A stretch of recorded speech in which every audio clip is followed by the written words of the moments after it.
There have been some questions about how the Biden administration will handle the Iran threat. But the answer is clearer now after President Biden's latest appointment of Rob Malley, a special envoy for Iran.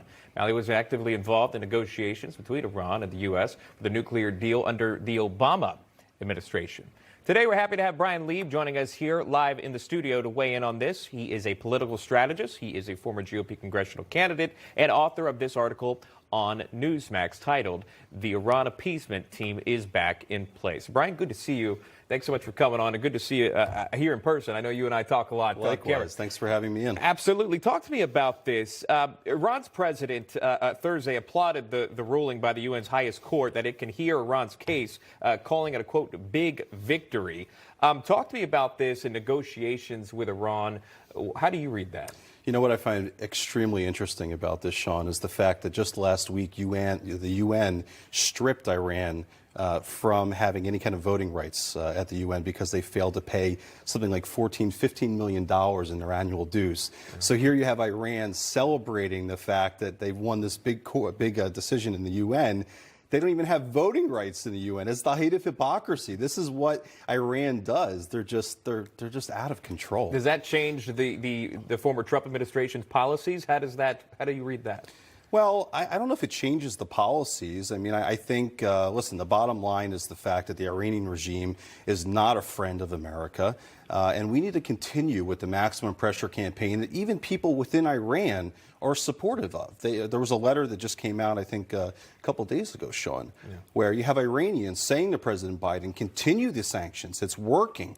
But, you know, all signs point to, unfortunately, they're not going to be doing that. And the people like Kerry and Sullivan and Malley and everyone else that Biden has reassembled, they're trying to get us back into this deal with Iran quicker than you can even possibly imagine. Talk to me about Malley, as you mentioned him. Who is he? What has he done in the Biden or the Obama administration in years prior? And what can we expect moving forward with Iran? Does he change anything up? What do you expect? Is there something that you're worried about?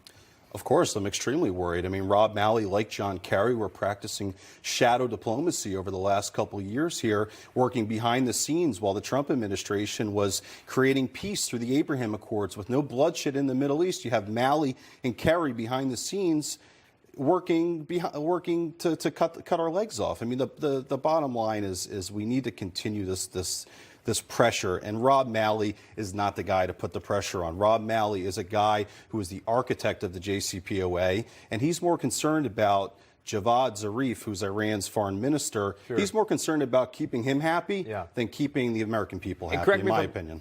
Correct me if I'm wrong, but I remember him, if this is correct, he spoke out against the assassination of General Qasem Soleimani, something that President Trump took credit for.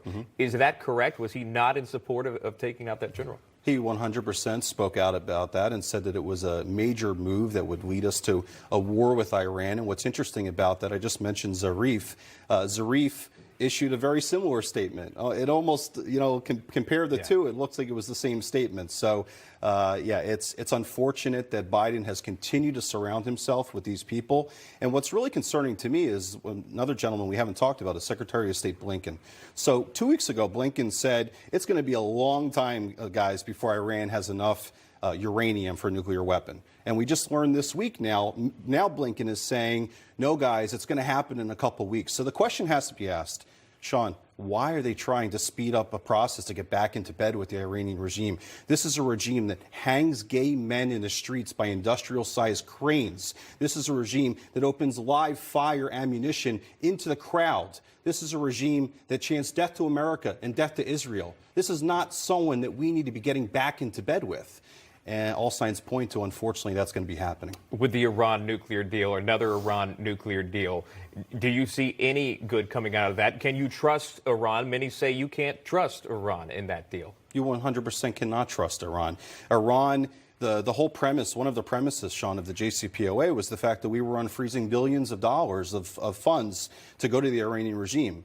Well, guess what? That money never went to the actual people of Iran. It went to funding terrorist proxies like Hamas, like Hezbollah all around the world. I mean, you know, listen, they haven't changed their tune since 1979 with the big revolution. So I'm not thinking it's going to change. Let me take real quick 10 seconds with you.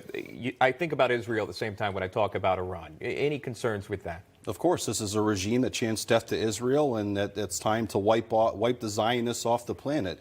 So, of course, we need to do everything that we can to keep the maximum pressure campaign because it's working. We need to keep it going. That's Brian Lieb joining us live here. Brian, good to see you Thank you, finally Sean. in person, sir. Likewise. Always a pleasure to have your brain on this.